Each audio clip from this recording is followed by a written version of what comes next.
बारिश और कड़कड़ाती बिजली में अपने घर की बालकनी में खड़ी सुमन खोई खोई कुछ सोच रही थी। अंदर आ जाओ ना। उसके घर के अंदर से आवाज आती है।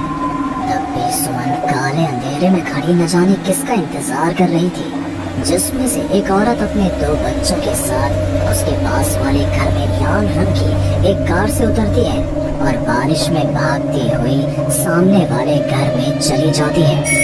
हेलो, कौन? मेरा कुछ सामान तुम्हारे पास है, लौटाओगे नहीं? आपका क्या सामान? कौन है आप?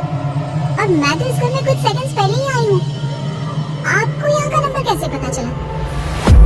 मम्मी, हो सकता है कि जो फैमिली यहाँ पहले रहती हो, ये कॉल उनके लिए हो। नहीं नहीं, ऐसा नहीं है। बाहर कड़कड़ाती बिजली एक अनजान आदमी के फोन ने नेहा को डरा दिया था। वो फौरन कॉल रख देती है। चलो बच्चों, कमरे में चलते हैं, मैं तुम्हें सुला देती हूँ। पर यहाँ इतने अंधेरे में तो कुछ भी नहीं दिख रहा मम्मी। फ्लैश लाइट ऑन करो ना। नेहा फ्लैश ऑन करती है, जहाँ उसे ऊपर जाने की सीढ़ियाँ दिखती हैं और चारों तरफ सफेद कपड़ों से ढके हुए फर्नीचर। तभी नेहा की 3 साल की बेटी उससे कहती है, मम्मा माय लव, ये तो व्हाइट क्लोथ्स है। चलो ऊपर मम्मा आपको स्टोरी सुनाएगी। सुनिए ना, चलो चलो चलो। नेहा स्ट्रॉबेरी को गोद में उठाती है और रोहन के साथ सीढ़ियाँ चढ़ना शुरू करती है। एक एक कदम उसे ऐसा एहसास हो रहा था मानो वो सीढ़ियों पर नहीं दलदल में कदम रख रही हो। ये मेरे पैर सीढ़ियों में धंस क्यों रहे हैं? बहुत देर चलने के बाद सीढ़ियाँ खत्म होती हैं। ऐसा लग रहा है मानो मैं जन्म से बस चल ही रही हूँ। जैसे तैसे थकी हारी नेहा ऊपर कमरे में पहुंचती है। जैसे ही फ्लैश बेड पर पड़ता है, वो देखती है कि उसके दोनों बच्चे पहले से ही बिस्तर पर सो रहे हैं। मेरा सर चकरा रहा है। बच्चे तो मेरी गोद में थे, यहाँ कैसे आ गए? और वो भी मुझसे पहले। नेहा कुछ समझ नहीं पाती और बेसुध होकर जमीन पर गिर पड़ती है। अगली सुबह उसकी आंखें सूरज की किरणें चेहरे बढ़ने से खुलती हैं। नेहा बालकनी में जाती है, जहाँ उसे सुमन अपने बालकनी में खड़ी दिखती है। ऐसा लग रहा था मानो सुमन रात भर से वहीं खड़ी थी। सुमन नेहा को मुस्कुराकर देखती है। हेलो, मैं यहाँ कल ही शिफ्ट हुई हूँ। मेरे हस्बैंड का यहाँ ट्रांसफर हुआ है। आसपास कहीं घर ही नहीं मिला, तब 40 किलोमीटर दूर यहाँ ये घर मिला। आप यहाँ पर कब से हैं? पता नहीं, सालों हो गए, यहाँ कोई आया ही नहीं। खैर अब तुम आई हो तो राहत सी लगी। आओ ना घर पर। हाँ हाँ, क्यों नहीं, मुझे भी कंपनी मिल जाएगी। वैसे कल रात में यहाँ कुछ अजीब महसूस किया मैंने। मैं आकर बताती हूँ। नेहा सुमन से मिलने उसके घर जाती है और पिछली रात हुए इंसिडेंट के बारे में उसको बताती है। ये तो कुछ भी नहीं है नेहा। ऐसे तो कई इंसिडेंट्स मेरी एक फ्रेंड के साथ भी हुए हैं और रोज होते ही हैं। सुमन अपनी कार में बैठी अपने नए ठिकाने की ओर बढ़ रही थी। जंगल के बीच से गुजरती वो खुद से कहती है, ये सिविल इंजीनियर्स की लाइफ ना बड़ी मुश्किल है। कहाँ जंगल झाड़ी में रहना पड़ेगा। कार एक घर के पास रुकती है। लीजिए मैडम, हम आ गए। आपको कुछ जरूरत हो तो मुझे कॉल कीजिएगा, मैं ये बगल वाले घर में ही हूँ। सुमन घर के अंदर जाती है। डाइनिंग टेबल पर पहले ही खाना रखा हुआ था, पानी का ग्लास भी, टीवी ऑन ही था। ऐसा लग रहा था मानो अभी अभी यहाँ कोई था या है। चलो, कंपनी अच्छी है, सब अरेंजमेंट्स मेरे आने के पहले ही कर रखी है। सुमन खाने की टेबल पर बैठती है, जहाँ 5 लोगों का खाना परोसा हुआ था। 5 प्लेट किसके लिए सर्व कर दिया? खाना है। सुमन अपनी प्लेट से खाना शुरू करती है और उसी वक्त बाकी 4 प्लेटों से भी खाना गायब होने लगता है।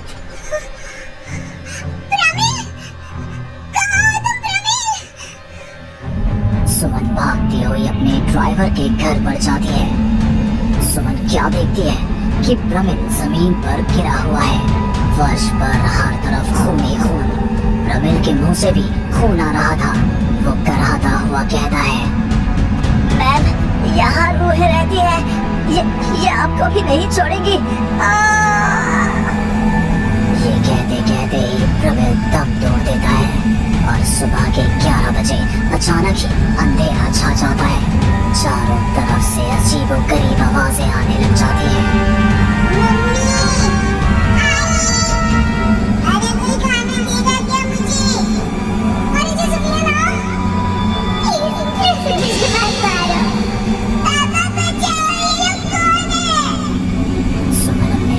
हाथों से अपने कान को बंद कर लेती है और जोर जोर से चीखती है। अचानक एक सन्नाटा चारों ओर फैल जाता है। सुमन प्रमिल के घर से बाहर निकलती है।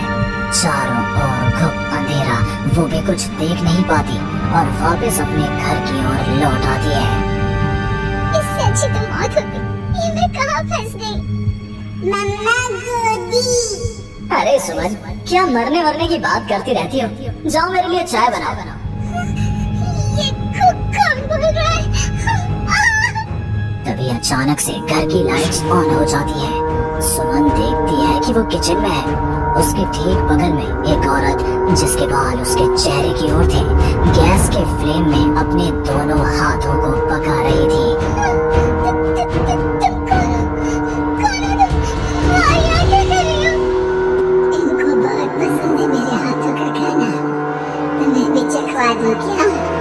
कर्कश आवाज में ये कहती हुई वो औरत झट से सुमन के हाथों को आग में डाल देती है। सुमन चीखती रहती है पर वो औरत उसके हाथों को नहीं छोड़ती। तुम्हारे पेट में एक बच्चा है ना? सही लिया मैंने। और औरत ये कहती सुमन के पेट पर हाथ फेरने लग जाती है और उसके पेट में हाथ डालकर मांस का टुकड़ा बाहर निकाल कर खा लेती है।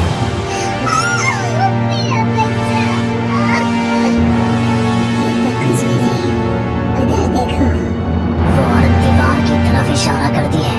दीवार पर खून के ऐसे धब्बे थे मानो नवजात शिशु को उसी दीवार पर पटक पटक कर मार दिया गया हो। तभी वहाँ लगभग 5 साल का एक बच्चा आता है। उसका शरीर पूरा सफेद और आंखें काली थी।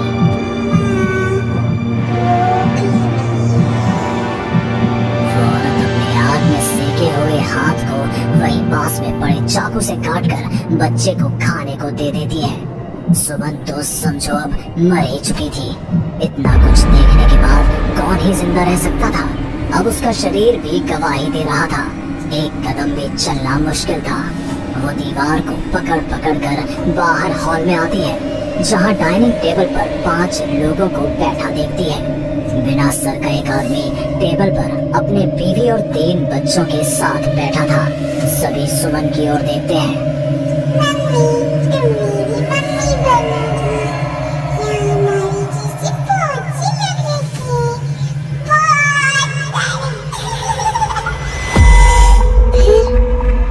लड़की का क्या हुआ?